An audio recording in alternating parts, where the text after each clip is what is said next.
Hai, bertemu lagi kita pada sesi PDPC pada hari ini untuk kompetensi 6. Okey, apakah kompetensi 6? Kompetensi 6 adalah memadan pakaian. Jom kita tengok apa objektif pembelajaran kita pada hari ini. Baiklah pelajar, objektif pembelajaran kita pada hari ini terbahagi kepada 3, iaitu bahagian pengetahuan, kemahiran dan juga nilai-nilai murni. Apa itu pengetahuan? Okey, dalam pengetahuan, pelajar perlu dapat menyenaraikan alat dan bahan untuk memadan pakaian. 1. Yang kedua adalah menyatakan bahagian pakaian yang perlu diubah suai. 3. Menerangkan langkah membaiki pakaian tersebut. Kemudian, pelajar perlu mahir untuk kemahiran amali, iaitu membuat padanan atau memadan pakaian kepada pelanggan, melengkapkan borang senarai semak bagi aktiviti memadan pakaian. Kemudian, pelajar perlu melaksanakan pengubahsuaian pada bahagian pakaian tersebut. Okey, nilai murni yang kita akan capai pada hari ini adalah mengamalkan etika kerja yang baik. Baik. Kemudian, pelajar perlu cermat dan teliti. Okey, jom kita ke modul yang seterusnya. Baiklah pelajar, sebelum kita ke slide yang seterusnya, kita kenal dulu apa itu peraturan memadan pakaian. Okey, peraturan memadan pakaian terbahagi kepada 3, iaitu yang pertama, memakai pakaian dasar yang sesuai. Okey, apa yang dimaksudkan dengan sesuai ni? Sesuai ni contohnya memakai pakaian yang tidak terlalu ketat atau tidak terlalu longgar. Okey, yang kedua, menjalankan proses mengacu pakaian dengan teliti. Okey, semasa aktiviti ini berlaku, pelajar perlu lakukan dengan kaedah yang sangat teliti dan sangat cermat. Okey. Dan yang ketiga adalah proses mengacu. Semasa proses mengacu, okey, pastikan benang pakan berada pada sudut tepat GTB dan GTH. Apa itu benang pakan? Okey, benang pakan ni adalah era pakaian tu ya. Kita tak nak era tu tonggang terbalik. So dia mesti berada pada era lurus. Okey, era menegak. Baik, yang kedua.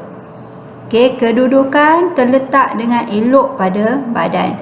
Okey, kedudukan apa yang terletak dengan elok? Okey, kita kena perhatikan kedudukan contohnya seperti mercu, iaitu lisu. Lisu tu terletak dia elok tak, seimbang tak kiri dan kanan. Kemudian kalau pada garis bahu, bahu tu jatuh ke ataupun terletak elok pada bahu. Okey, kiri dan kanan bahu contohnya.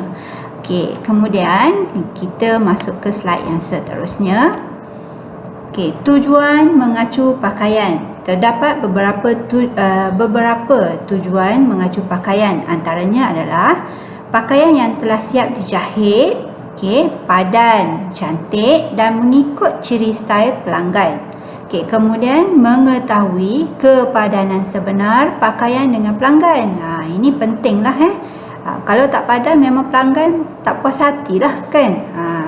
Okay, sebarang kelonggaran, kesendatan atau kedutan pada pakaian teracu dengan baik. Okey, so kalau dia padan, maksudnya padan dengan elok lah dengan pelanggan.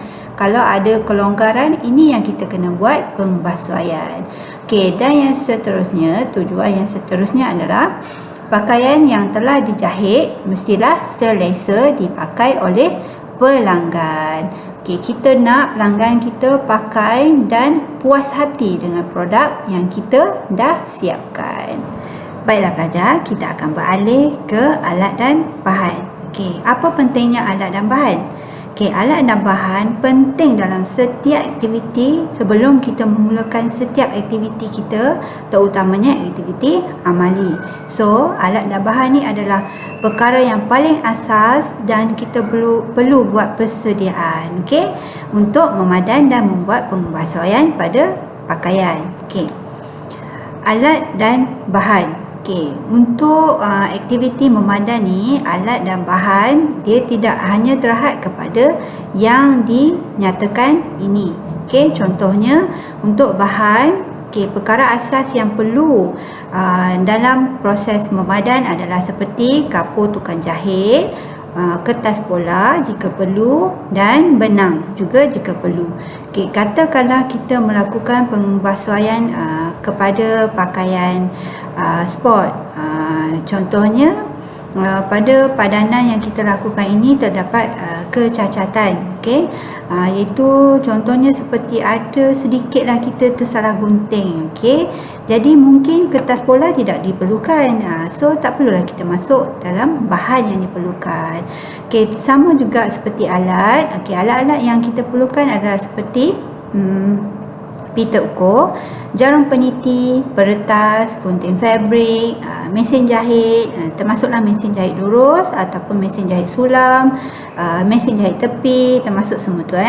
Kemudian alat menekan, contohnya seperti setrika wap ataupun setrika biasa, bot-bot, lengan, itu kita perlukan, bergantung kepada keadaan. Kacip benang juga kadang kita perlu, kadang kita tak perlu, tapi mengikut keadaan semasa. Setelah alat dan bahan kita dah prepare dan ready kan, kemudian kita masuk kepada bab pengubah suaian, iaitu mengenal pasti bahagian pakaian yang perlu diubah suai. Baiklah, sebelum kita melakukan aktiviti memadan, of course lah kita perlukan pelanggan kita untuk hadir, ataupun dalam kes pembelajaran kita menggunakan dummy yang ada di makmal. Kita cuba tengok apa yang mereka ni sedang buat. Mereka ni sedang melakukan aktiviti memadan pakaian kepada pelanggan. Apa yang dia buat pada bahagian sini? Tengok acu pin. Dia dah acukan pada dummy, kemudian dia pinkan. Kenapa dia pinkan? Mengacu pakaian pada badan pelanggan agar pakaian tersebut diubah suai mengikut bentuk badan. Keadaan apa yang pelajar ni buat adalah, untuk bahagian pinggul, ni bahagian pinggul, ni bahagian labuh. Pada bahagian pinggul ni, pakaian yang telah siap dijahit ini tidak mengikut kehendak ataupun spesifikasi ciri style pelanggan, iaitu terdapat sedikit kelonggaran. Jadi mereka kita ni hendak membetulkan ataupun melakukan pengubahsuaian, sedikit pengubahsuaian pada bahagian pinggul. Setelah dia kenal pasti bahagian yang dia nak lakukan pengubahsuaian, mereka ni akan melengkapkan borang senarai semak bagi memadan pakaian. Dalam kes kita untuk kompetisi 6, iaitu memadan pakaian, mereka perlu mengisi. Contohnya tadi kita dah buat aktiviti memadan. Apa yang kita nak lakukan pengubahsuaian. So kita tulislah dekat sini, kita tik bahagian mana yang kita, contohnya GTB, GTH terletak betul ke tak betul. So kalau kita terima, kita terima. So tak adalah catatan kat sini. Katakanlah ada garis kelepek tergantung elok dan selari dengan lantai. Katakanlah garis kelepek tu singkat. So pelajar mereka perlu lakukan pengubahsuaian. Jadi dia tik pada tidak menerima. Kat sini catatan dia apa? Garis labuh singkat atau garis labuh terlabuh. So maksudnya pengubahsuaian tu akan berlaku pada bahagian catatan yang kita dah tulis ini. Kemudian setelah melengkapkan borang senarai semak ni, pelajar atau mereka akan ke step yang seterusnya. Baiklah pelajar, jom kita semak pelajaran kita yang seterusnya, iaitu ciri-ciri pakaian teracu dengan baik. Terdapat beberapa penilaian yang kita akan buat dalam proses ini. Yang pertama adalah teracu dengan elok. Bagaimanakah ianya teracu dengan elok? Baik, tengok di sini. Poin yang pertama, pakaian yang dipakai tergantung dengan baik dari garis bahu ke garis labuh. Kemudian pakaian tidak terlalu panjang atau pendek daripada garis leher ke garis pinggang dan dari garis pinggang ke garis kelepek, iaitu labuh pakaian. Seterusnya adalah bahagian kiri dan kanan pakaian hendaklah seimbang dan hujung pakaian selari dengan garis lantai. Okey, ini adalah untuk teracu dengan elok. Okey, kita ke slide yang seterusnya. Tidak teracu dengan elok. Tadi teracu dengan elok, sekarang tidak elok. Okey, kenapa tidak teracu dengan elok? Okey, pakaian tidak terletak dengan baik kerana bentuk pakaian tidak sesuai dengan bentuk badan pelanggan atau tidak menepati ciri style pakaian yang telah kita kenal pasti. Okey, seterusnya adalah sebab-sebab pakaian tidak teracu dengan baik. Okey, yang pertama adalah ukuran badan yang diambil tidak tepat. Tidak tepat. So kita perlu hati-hati sewaktu kita mengambil ukuran badan. Kemudian jahitan tidak dijahit dengan tepat pada GP atau garis pemadan. Okey, semasa menjahit kita perlu teliti menjahit. Okey, perhatikan garis pemadan tu. Okey, kemudian kesilapan semasa mendraft pola. Okey, kesilapan boleh berlaku jika mereka atau pelajar mendraft pola dalam keadaan terburu-buru dan tidak berhati-hati. Okey. Kemudian lisu pada pola tidak dibuang. Ini selalu cikgu pesan.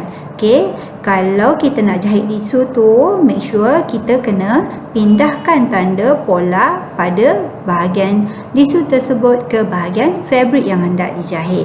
Okey, kalau kita tak nak jahit lisu tu, maksudnya pada pola kita siap-siap buang. Okey. Alright, yang terakhir adalah tidak menambah kelonggaran semasa mendraft pola. Okey, untuk kelonggaran kita perlu kenal pasti pakaian kita tu adalah pakaian yang fit ke badan ataupun yang sedang-sedang elok longgar dia. Okey, kalau yang fit, kelonggaran dia tidak perlu ditambah. Contohnya apabila kita menjahit pakaian seperti korset, dan sekarang ni kita tengah buat pakaian cheerleader ya. Cheerleader kita nak fit ke badan. Jadi tak perlu menambahkan kelonggaran. Okey, masalah acu yang tidak padan. Okey, apa maksud masalah? Okey, biasanya masalah-masalah yang terjadi semasa proses mengacu ya, kita boleh kenal pasti. Okey, seperti garis bahu terlalu sempit, kedutan pada garis leher, keliling dada yang sendat atau longgar, terdapat kedutan dan ketegangan pada bahu, garis kelepek tidak selari dengan garis lantai, garis leher terlalu tinggi atau rendah, pakaian terlalu labuh atau singkat, terdapat lipatan pada bahagian bawah dada. Okey, jadi semasa proses ni kita perlu berhati-hati, kita perlu teliti dengan elok supaya pakaian yang dihasilkan menepati ciri style pakaian dan kehendak pelanggan. Okey? Baiklah pelajar, kita dah hampir ke slide yang terakhir. Okey, sebelum kita ke slide yang terakhir, jom kita teliti apa itu nilai-nilai murni kita pada hari ini. Nilai-nilai murni kita pada hari ini adalah seperti cermat dan teliti. Kenapa kita perlu cermat dan teliti dalam proses dan aktiviti memadan pakaian? Okey, memadan pakaian merupakan proses yang kedua terakhir di dalam proses menyiapkan produk hasil jahitan kita. Okey, jadi pakaian atau produk akhir yang kita lakukan dengan cermat dan teliti akan memuaskan kehendak pelanggan dan mencapai ciri style pakaian yang dijahit. Alright, jadi jangan lupa amalkan sikap dan nilai-nilai murni, cermat dan teliti dalam kehidupan harian kita juga. Okey, ini sahaja pada hari ini.